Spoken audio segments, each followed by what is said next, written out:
Kung hindi mo ako pinigilan, sana nakapag-usap kami ng anak ko. Nakita mo naman, di ba? Wala nang respeto sa'yo anak mo. Hahaburin mo pa? Wala kang pakialam. May pakialam ako dahil mahal kita. Ang susunod na programa ay rated PG. Ito ay nangangailangan ng patnubay at gabay ng magulang para sa mga batang manonood.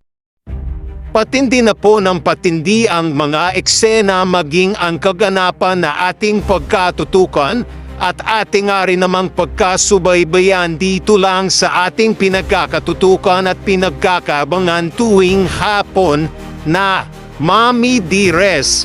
Simula pa lang din naman kasi ito na sa natitirang 3 linggo ay hindi nga rin naman kasi magtitigil itong si Olive sa kaniyang mga plano at tila titindi pa nga rin naman ito na kung saan aabot na nga rin naman sa punto na sa sukdulang galit at inis na rin naman kasi nitong si Jade.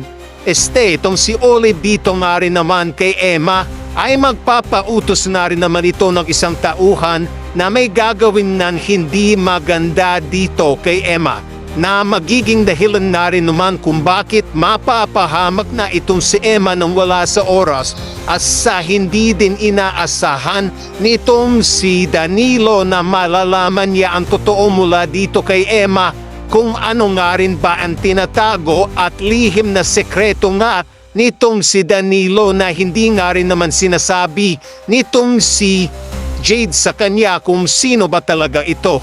Kaya hindi na nga rin naman kasi nagpatumpik-tumpik pa itong si Danilo dahil nga rin sa halo-halo na naiisip nito. Gayon din ang pag-aalala nito dito kay Emma sa nangyari nga rin naman kay Emma. Dito'y pilit pa nga itong si Olive itong si Jay dito nga rin man kay Danilo na ituloy daw uman nila ang plano para sa kanilang kasal. Pero ang isasagot na nitong si Danilo dito kay Jade na, di ko na itutuloy pa ang kasal natin Jade, ayoko na, hindi na maganda ang nangyayari at kung pwede ba tigilan mo na lang ako dahil hindi naman talaga kita minahal, si Emma pa rin ang mahal ko. Ano kaya ang gagawin na rin naman itong si Jade itong si Olive? Titindi pa ba ang mga planuhin na rin naman niya dito nga rin naman kay Emma at Danilo na ating pagkakabangan?